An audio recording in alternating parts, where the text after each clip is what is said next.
is a step in the ladder to achieve that end. COVID is just another rung in the ladder, which is why there's a deliberate mixing of all the wordplay, right? I mean, we should stop calling it, quarantine. That's a term designated for people that are verified sick.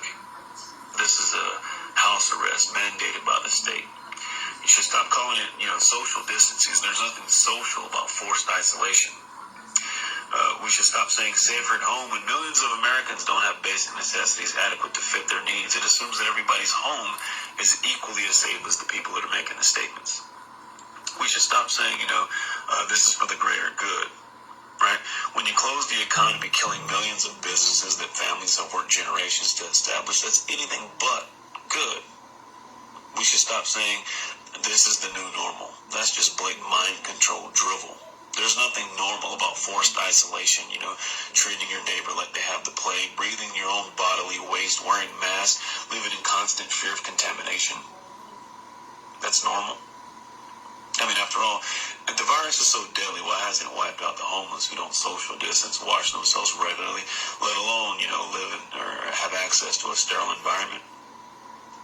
Last year, 1.5 million people died of tuberculosis. Why were you not wearing the mask during the tuberculosis pandemic? You were endangering, public health and safety along with billions of other people around the globe. So why didn't you wear a mask? I'll tell you why. Because the mainstream media didn't tell you to wear a mask. Right?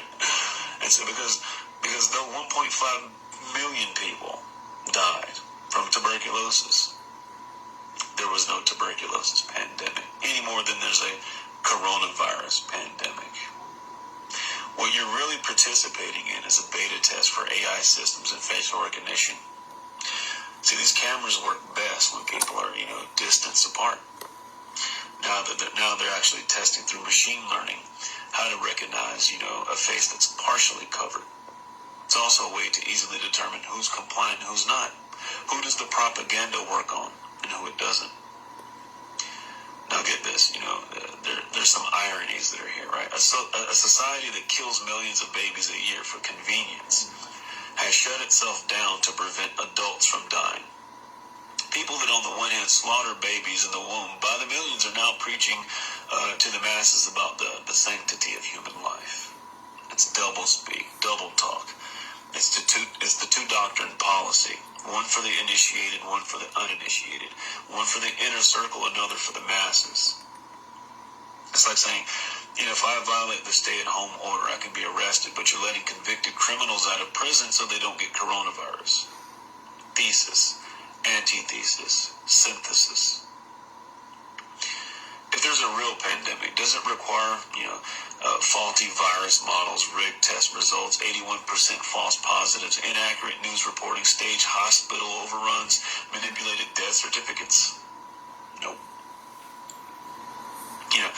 When the government shuts down millions of small businesses but doesn't lay off any government employees, it's not about the health. When the state bans dentists from practicing but deems it necessary for abortion clinics to stay open, it's not about your health. When the state prevents you from buying seeds for your garden but allows you to purchase lottery tickets, it's not about your health. An institution that has the ability to destroy all of Earth through alleged nuclear warfare should not regulate personal self-defense. An institution that's caught trafficking drugs shouldn't be able to regulate plants. An institution that's racked up $23 trillion prior to coronavirus in debt shouldn't be allowed to manage the retirement fund. An institution that was caught spreading STDs should not be allowed to run healthcare. If people are really concerned about public health and safety, in general, but they don't care if people eat garbage, drink poison, smoke cancer, and take prescription drugs, but think that toilet paper, hand sanitizer, and masks are going to protect them from the boogeyman coronavirus. This is a special kind of stupid that I can't address here. You should ask yourself a couple basic questions. When did you consent from you creating the government to serve you to you serving the government ruling over you? If you want to know, who's in charge, Just think about who you can and can't criticize.